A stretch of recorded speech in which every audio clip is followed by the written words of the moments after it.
నమస్కారం. ప్రపంచం మొత్తం చావుని చూసి భయపడుతుంది. కాని ఒక్క కాశీలో మాత్రం చావు కోసం ఎదురుచూస్తారు. ఎందుకు?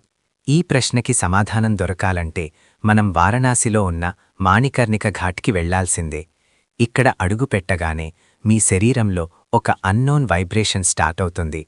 ఒకవైపు గంగాహరతి, మరోవైపు కాలుతున్న శవాల వాసన.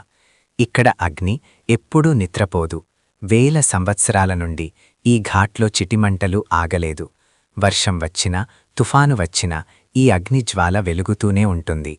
దీని వెనుక ఉన్న ఆ శక్తి ఏమిటి? ఇది దైవం సృష్టించలేక మనుషుల నమ్మకమా?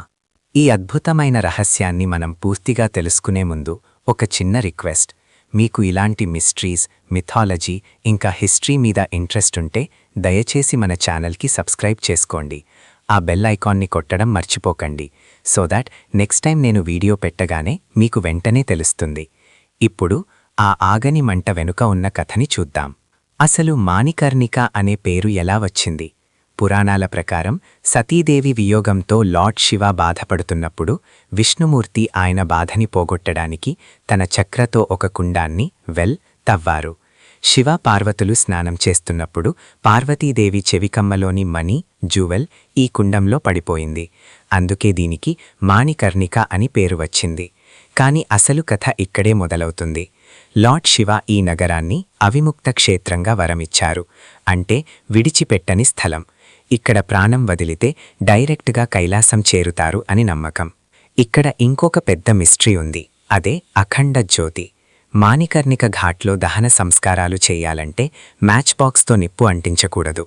కేవలం అక్కడ ఉన్న దోమ్ రాజా ఫ్యామిలీ దగ్గర నుండి తెచ్చిన పవిత్రమైన అగ్నితో మాత్రమే చిటి అంటించాలి. ఈ అగ్ని వేల ఏళ్ల నుండి ఆరిపోకుండా కాపాడుతున్నారు. దోమ్ రాజా వీరు కాశీకి రాజు లాంటివారు. కానీ శ్మశానంలో నివాసిస్తారు. రాజ హరిశ్చంద్ర కథ నుండి ఈరోజు వరకు వీరు ఈ నిప్పుని కాపాడుతూనే ఉన్నారు. ఈ నిప్పులో శివుడి కోపం, శాంతం రెండూ ఉంటాయి అని అంటారు.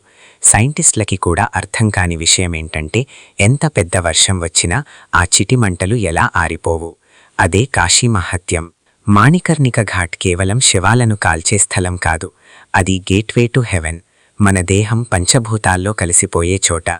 ఇక్కడ 24 గంటలు శవాలు కాలుతూనే ఉంటాయి. ఒక శవం కాలి బుడిద అయ్యేలోపే ఇంకొక శవం రెడీగా ఉంటుంది. ఇక్కడ పనిచేసేవాళ్లు అంటారు, మాకు చావు అంటే భయం లేదు.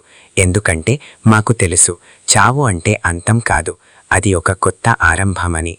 ఈ ఘాట్లో తారక మంత్రం ఉపదేశిస్తాడు స్వయంగా లార్డ్ శివ అని పెద్దల నమ్మకం. చివరిగా కాశీ మాణికర్ణిక ఘాట్ మనకి నేర్పించేది ఒక్కటే. జీవితం ఒక నీటి బుగ్గలాంటిది. ఎప్పుడో ఒకప్పుడు అది పెళ్లిపోవాల్సిందే. కానీ మనం బ్రతికి ఉన్నంతకాలం ఎలా బ్రతికామనేదే ముఖ్యం. ఇప్పుడు నేను మిమ్మల్ని ఒక ప్రశ్న అడుగుతాను. చావుని చూసి భయపడడం కరెక్టా, లేదా అది మోక్షమని ఆహ్వానించడం కరెక్టా? మీ అభిప్రాయాన్ని కమెంట్ సెక్షన్లో తెలియచేయండి. మరిన్ని మిస్టరీస్తో మళ్ళీ కలుద్దాం. ఉంటాను. నమస్కారం.